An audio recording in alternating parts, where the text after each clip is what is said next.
የተወደዳችሁና የተከበራችሁ የጥበብ አካዳሚ ቻናል ተከታታዮች በያላችሁበት ሰላማችሁ ይብዛ እያልን ርቀት ጊዜና ቦታ ሳይገድበን ዘመኑ ባፈራው ቴክኖሎጂ በመታገዝ ማለትም በኢሞ፣ በዋትሳፕ፣ በቴሌግራም እንዲሁም በሌሎች ሶሻል ሚዲያ አማራጮችን በመጠቀም ትምህርት በኦንላይን በማስተማር ላይ እንገኛለን።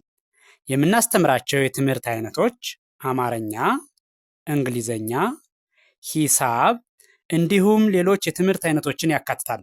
መማር የምትፈልጉ ሁሉ ከታች ባለው ስልክ በመደወል መማርና መከታተል ትችላላችሁ። የጥበብ አካዳሚ ቻናል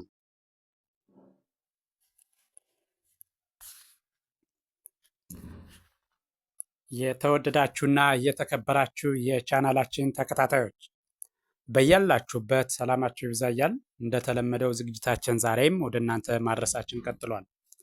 በዛሬው ዝግጅታችን ደግሞ ወደ እናንተ ልናደርስ ያዘጋጀነው ዝግጅት የተለያዩ የእንግሊዝኛ ቃላትን እንዴት ማንበብና መጻፍ እንደምንችል ሊያሳይ የሚችል ቪዲዮ እንዲሁም ደግሞ ትርጉሙ ምን ማለት እንደሆነ ሊያሳይ የሚችል ቪዲዮ አዘጋጅተን ወደ እናንተ ልናደርስ በዝግጅት ላይ እንገኛለን። ስለዚህ በቀጥታ ወደ ዝግጅቱ ሳልፍ በመጀመሪያ እያንዳንዱን ቃል አነባዋለሁ። እዚያ ቀጥሎ ደግሞ የአማርኛ ትርጉሙ አለ። ቀጥሎ የአማርኛውን ቃል በእንግሊዝኛ ሆሄያት እንዴት መጻፍ እንደምንችል ሊያሳይ የሚችል ቪዲዮ አለው ማለት ነው። ስለዚህ እሱን በቀጥታ አንድ ባንድ እያነበቡት እየሰራን እንሄዳለን ማለት ነው። እሺ ስጀምር ይሄኛው የመጀመሪያው ይሄ ወክ፣ እደግመዋለሁ። ወክ ምን ማለት ነው? መራመድ ማለት ነው። መራመድ የሚለውን ደግሞ በእንግሊዘኛ ሆሄያት ስንጽፈው ደግሞ ይሄ የምታዩት ይሄ በአማርኛ መራመድ ብለን የጻፍነው ነው። ይሄኛው ደግሞ በእንግሊዘኛ ሆሄያት ስንጽፈው ይሄው መራመድ። እሺ ቀጥሎ ያለው ይሄ ሲት፣ እደግመዋለሁ። ሲት ማለት መቀመጥ። እሺ ይሄኛውን ደግሞ መቀመጥ የሚለውን በእንግሊዘኛ ሆሄያት ወይም ፊደላት ስንጽፈው መቀመጥ የሚለው በዚህ መልክ እንጽፈዋለን ማለት ነው። ይሄው መቀመጥ። እሺ ይሄኛው ቀጥሎ ያለው ይሄኛው ደግሞ ስታንድ መነሳት። ስታንድ ማለት መነሳት። እሺ በእንግሊዝኛ ሆሄያት ስንጽፈው ደግሞ ይሄው መነሳት። እደግመዋለሁ መነሳት። እሺ ቀጥሎ ያለው ይሄኛው ስሊፕ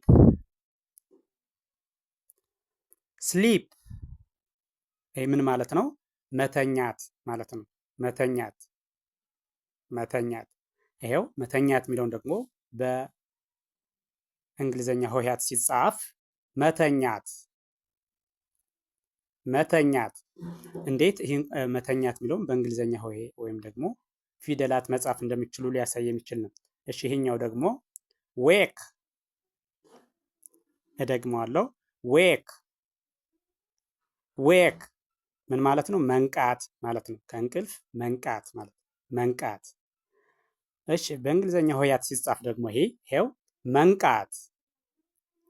መንቃት። እሺ ቀጥሎ ያለው ይሄኛው ይሄ የምታዩት ደግሞ አሁንም የተለያዩ ቃላት አሉ። መጀመሪያ የእንግሊዝኛው አለ፣ ቀጥሎ አማርኛው፣ ቀጥሎ ደግሞ የአማርኛውን ቃል በእንግሊዝኛ ፊደል ስንጽፈው ማለት ነው። እሺ እያንዳንዱን ተራ በተራ እናየዋለን። እሺ ይሄ የመጀመሪያው ካው፣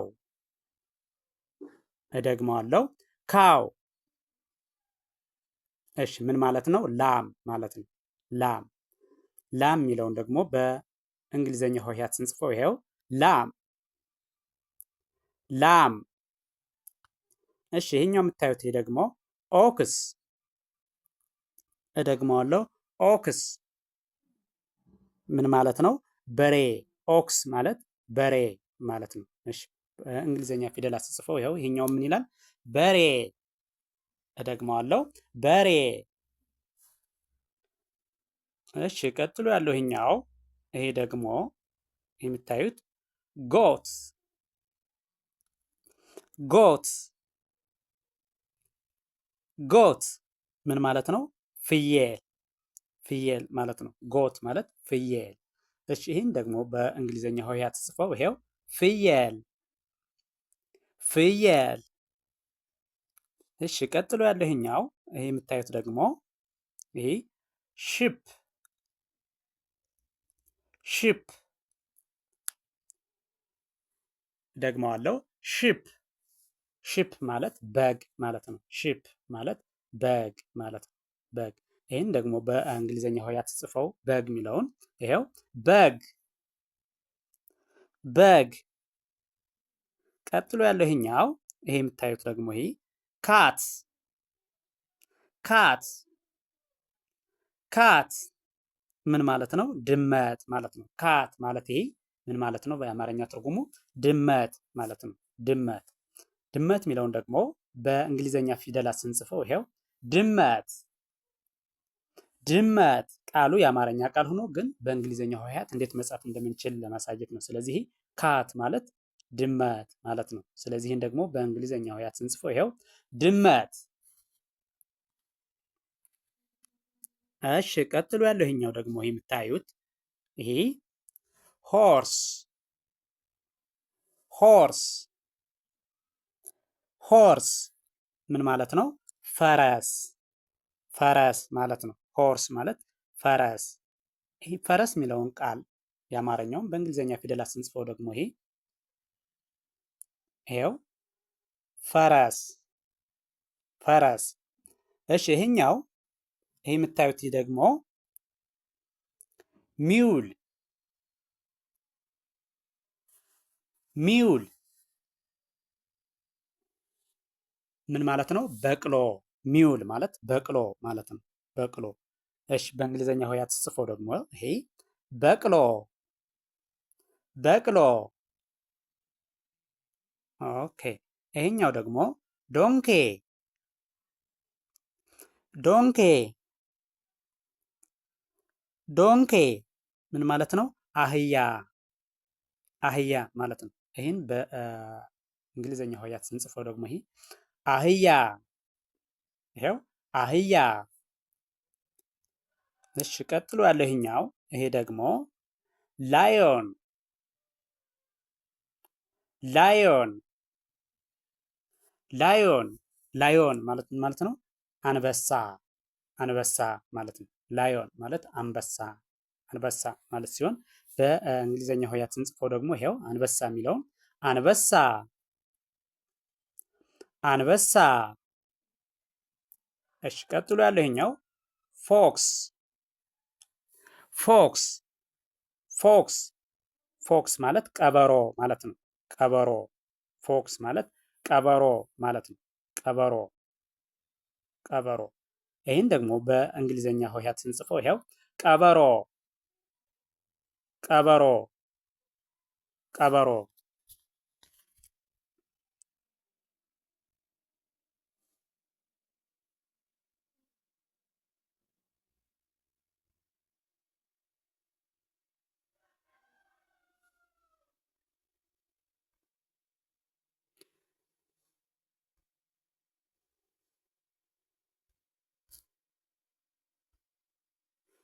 እሺ ይህን ቪዲዮ ከመጀመሪያው እስከ መጨረሻው በትክክል ብታዩትና ብታዳምጡት እርግጠኛ ነኝ የተለያዩ የእንግሊዝኛ ቃላትን በደንብ እንዴት ማንበብ እንዳለባችሁና ምን ማለት እንደሆነ ትርጉማቸውን ታውቃላችሁ ማለት ነው። ስለዚህ ቪዲዮውን ከመጀመሪያው እስከ መጨረሻው በትክክል ብታዩትና ብታዳምጡት እርግጠኛ ነኝ ትማሩበታላችሁ፣ ታተርፉበታላችሁ።